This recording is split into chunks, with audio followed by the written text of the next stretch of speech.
साथियों, आज की इस कक्षा में हम लोग सीखेंगे हिंदी के वर्णमाला अध्याय को। तो आइए देखते हैं कि सबसे पहले वर्णमाला की परिभाषा क्या होती है। वर्णमाला दो शब्दों वर्ण, धन, माला के योग से मिलकर बनी है। वर्णों के समुदाय को वर्णमाला कहते हैं।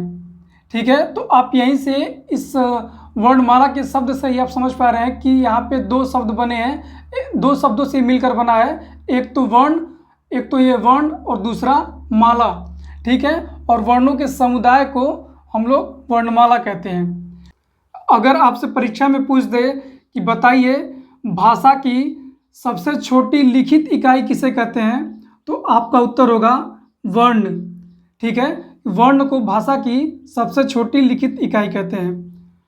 और अगर दूसरा प्रश्न इस तरह से अगर बन जाए कि बताइए भाषा की सबसे छोटी मौखिक इकाई क्या होती है, तो आपका उत्तर होगा मेरे भाई, क्या होगा? ध्वनि। ठीक है, तो भाषा की सबसे छोटी मौखिक इकाई क्या होती है? ध्वनि होती है। वर्तमान लेखन के आधार पर वर्णों की संख्या कितनी होती है? तो ये होती है कुल 52, जिनमें स्वर और व्यंजन दोनों के वर्ण समाहित होते हैं। अब बात करते हैं कि इन 52 में कौन कौन से वर्ण होते हैं। तो देखिए, इनमें 11 स्वर के वर्ण होते हैं, 25 स्पर्श व्यंजन के वर्ण होते हैं, 4 ऊष्म व्यंजन होते हैं, 4 अंतस्थ व्यंजन होते हैं, 4 संयुक्त व्यंजन होते हैं और 2 द्विगुण व्यंजन होते हैं और ये 2 अयोगवा व्यंजन होते हैं। इन पूरे का जब टोटल करेंगे तो ये हो जाएगा 52।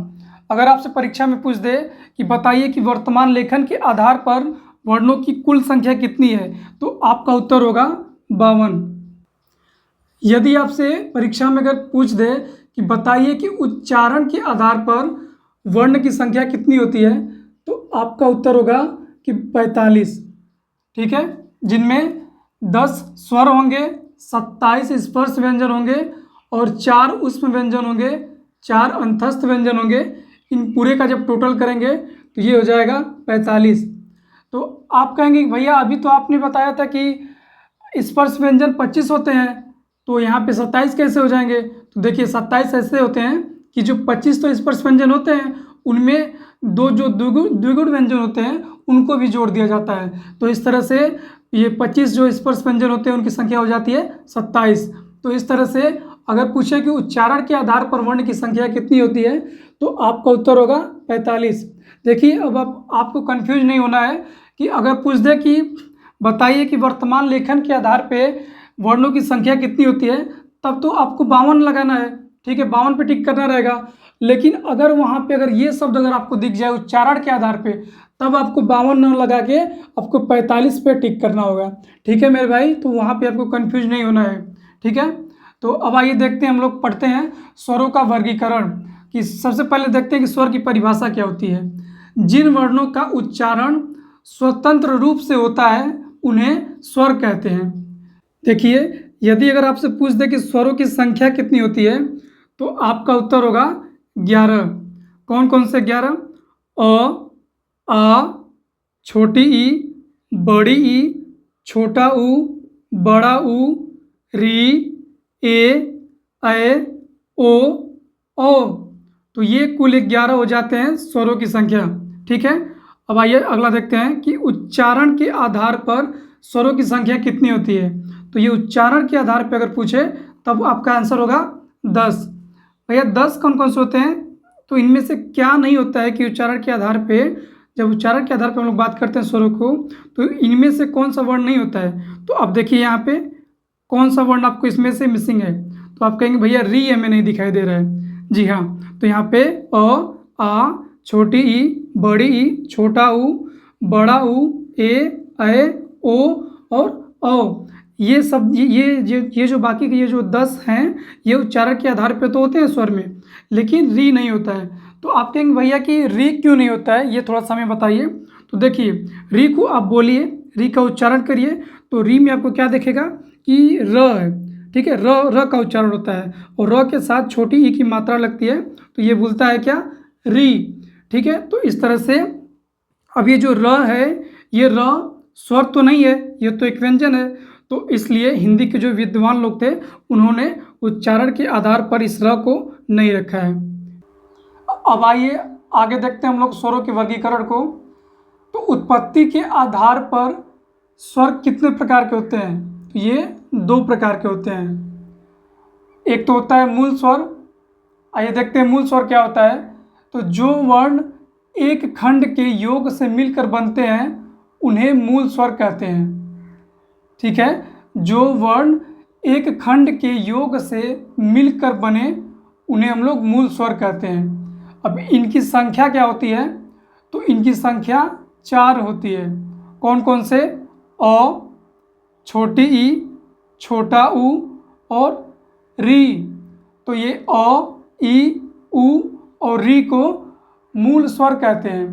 ठीक है, और अगर परीक्षा में अगर पूछ दी जाए कि मूल स्वरों की संख्या क्या होती है तो आपका उत्तर हो जाएगा 4। इसका दूसरा प्रकार है संधि स्वर। तो देखते हैं कि संधि स्वर क्या होती है। जो वर्ण 2 खंड के योग से मिलकर बनते हैं उन्हें संधि स्वर कहते हैं। ठीक है, यानी कि 2 खंड के योग से जो मिलकर बनते हैं उन्हें हम लोग संधि स्वर कहते हैं। अब इसके 2 भेद होते हैं। कितने भेद होते हैं? तो संधि स्वर के 2 भेद होते हैं। कौन कौन से? एक तो होता है सजातीय स्वर और दूसरा होता है विजातीय स्वर। अब आइए इन दोनों के बारे में एक एक करके बहुत ही अच्छे से समझते हैं। जो वर्ण समान जाति के योग से निर्मित हो उन्हें क्या कहेंगे? उन्हें सजातीय स्वर कहेंगे।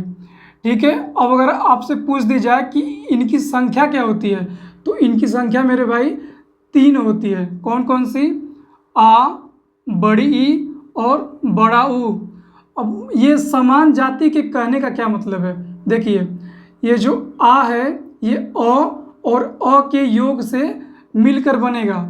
ठीक है, तो आप देख पा रहे हैं कि ये जो प्लस साइन है इसके बाएं तरफ और इसके दाएं तरफ दोनों तरफ ही क्या समान जाति के वर्ण दिए हैं। इसी तरह से और ये बड़ी ई की बात करें तो ये भी ये छोटी ई और छोटी ई।